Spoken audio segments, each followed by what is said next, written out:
Number 1. The strange but true scary story of 45-year-old Cecile Bombeek, an Order of St. Joseph nun, started in the 1970s after she had undergone surgery to remove a tumor from her brain.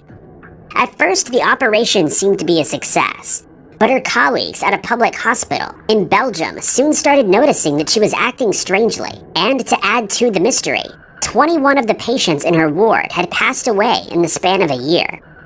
It also came to light that many of the older patients in her ward had complained that they were mistreated by Cecile, who, unbeknownst to her workers, had become addicted to a painkiller following her surgery, and she'd been stealing from her patients to support her addiction. It was discovered that she had stolen more than $30,000 over the course of a year, and when an investigation was launched into the high mortality rate in her ward, Cecile's disturbing backstory revealed her true nature. It came to light that she'd been having affairs with a retired missionary and a local school teacher who she treated to expensive dinners and bottles of vintage wine. The money that she had stolen from her patients was not only being used to fuel her addiction, but also to give the impression that she was wealthy in order to impress the teacher and missionary. Then, on the 16th of January, 1978, 3 nuns arrived at the police station to report that Cecile had ended the life of Maria Vandergunst, one of Cecile's patients who had suffered from diabetes. After her passing, Cecile used Maria's money and jewelry to finance her lavish lifestyle. When Cecile was questioned, she admitted that the story was true, and added that she had also ended the lives of 2 other people, stating that she did so because they were difficult patients. The mystery was now a solved case. Number 2. In 1988, a scary story unfolded in Prescott, Arizona, when 19-year-old Pamela Pitts mysteriously disappeared, and it would take a further 30 years before her true crime case could be solved. At the time, Pamela had just moved out of her parents' house to share an apartment with a woman named Shelley Norgard. The two shared the same social circle, and soon after moving in together, they became good friends. Pam managed to find a job at a restaurant where she worked to save money as she had hopes of going to beauty college.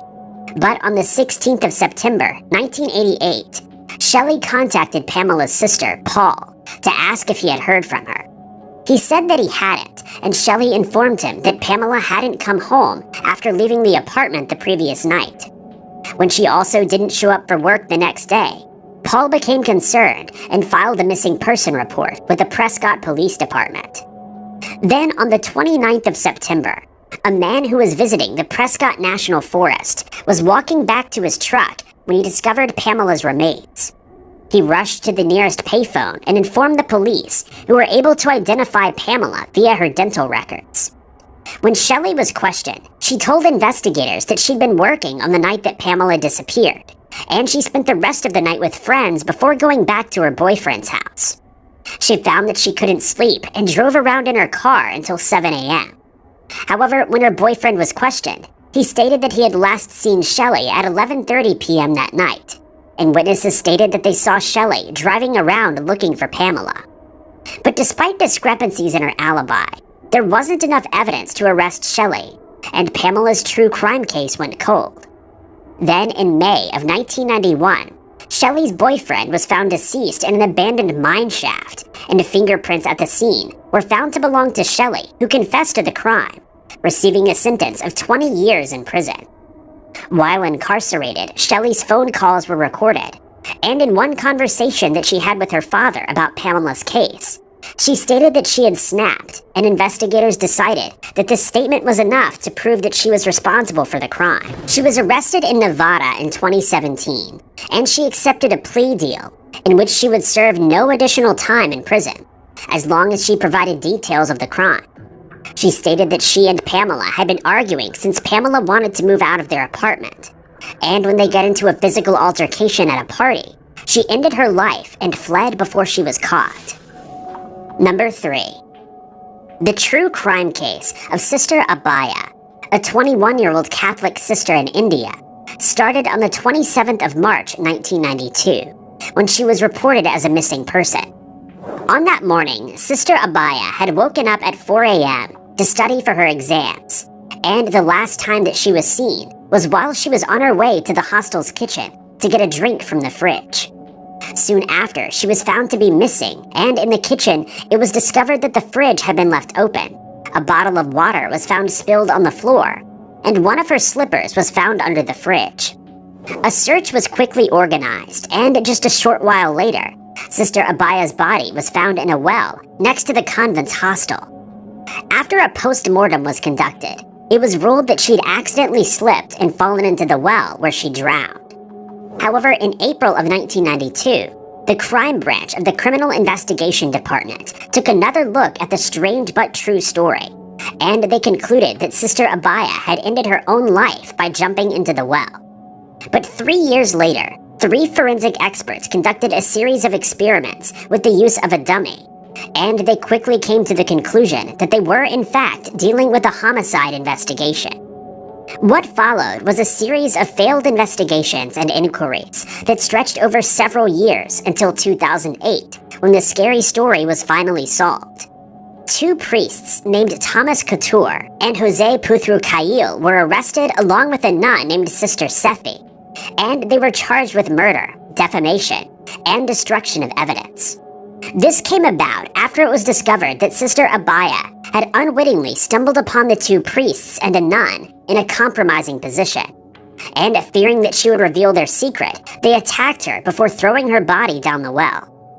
After 28 years, the strange but true story of Sister Abaya's death had finally been turned into a solved cold case, and justice could be served. Couture received a double sentence of life in prison, while Sister Sefi received 1 life sentence. Puthru-Cail was set free after it was ruled that he had served enough time behind bars during the cold case investigation. Number 4. One of the oldest solved cold cases in the history of Maine came to an end in 2012, when a strange piece of evidence identified the culprit in a true crime case. The scary story of 70-year-old Blanche Kimball started on the 12th of June, 1976, when she was found deceased in her home on State Street in Augusta, Maine. Her neighbors had contacted the police after they became concerned, as she hadn't seen or heard from her in several days. Upon arrival at the house, officers found that it was in disarray, and they immediately knew something was wrong. Their suspicions were confirmed when they found Blanche had been attacked with a sharpened blade, but no obvious suspects were found, and the case went cold. A man named Gary Robb was questioned by the police, but he denied having any involvement in the case. And without further evidence to follow, other than the drop of biological matter found on a drawer in the house, he was set free, and it would be 37 years before it became a solved mystery.